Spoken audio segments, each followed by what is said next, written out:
Welcome back to Fast Fix. Today I will show you how to upload music to Spotify on Android. So when you open your Spotify, tap the gear icon, the settings at the top right corner, and then scroll it down until you find the import music on your local storage. So scroll down and you can see import says import your music. So tap on this.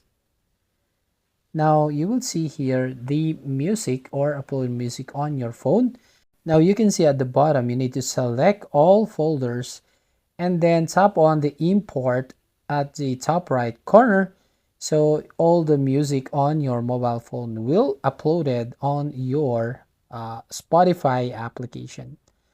Then when you go to the library, you can see here on the like songs all the uploaded music from your phone into the Spotify application. So you can play these songs anywhere you are.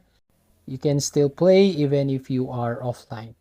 But if you want to upload your own music, you can check the Spotify for artists getting music on Spotify. You can see that you need to have a music distributors so you can upload your own music on the Spotify.